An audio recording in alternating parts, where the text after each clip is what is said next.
we have a new virus entering the human population for the first time. And therefore it is very hard to predict when we will prevail over it. What is clear, and I think maybe what Sumia may have been alluding to, is that the current seroprevalence, or the current number of people in our population who've been infected, is actually relatively low. And if you're a scientist and you project forward in the absence of a vaccine and you try and calculate how long is it going to take for enough people to become infected so that this disease settles into an endemic phase, and we may never, and I think it's important to put this on the table. This virus may become just another endemic virus in our communities, and this virus may never go away. HIV has not gone away, but we've come to terms with the virus, and we have found the therapies, and we've found the prevention methods, and people don't feel as scared as they did before, and we're offering life to people with HIV, long, healthy lives to people with HIV. And I'm not comparing the two diseases, but I think it is important that we're realistic, and I don't think anyone can predict when or if this disease will disappear. We do have one great hope. If we do find a highly effective vaccine that we can distribute to everyone who needs it in the world, we may have a shot at eliminating this virus. But that vaccine will have to be available. It will have to be highly effective. It will have to be made available to everyone, and we will have to use it. Before we began responding to this event on the 31st of December, we were heavily involved and had teams in the Western Pacific working on measles.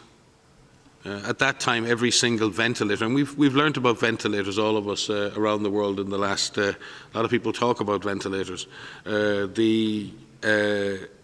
I think there were 14 ventilators in Western Samoa at that time, and all 14 were occupied by young children. And they were occupied by young children who had a devastating disease. It was called measles, and they weren't vaccinated against that disease.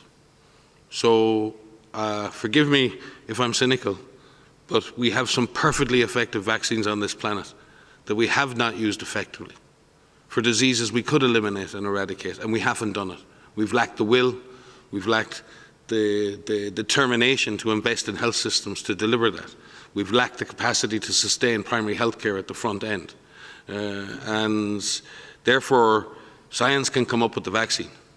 But someone's got to make it, and we've got to make enough of it that everyone can get a dose of it, and we've got to be able to deliver that, and people have got to want to take that vaccine.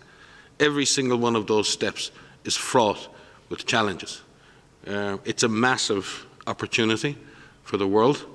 The idea that a new disease could emerge, cause a pandemic, and we could, with a massive moonshot, find a vaccine and give that to everyone who needs it and stop this disease in its tracks, will turn maybe what has been a tragic pandemic into a beacon of hope for the future of our planet and the way we care for our citizens and the way we work together to solve our problems through solidarity, through trust, through working together, and through a multilateral system that can actually benefit mankind. So I think there are no promises in this, and there are no dates.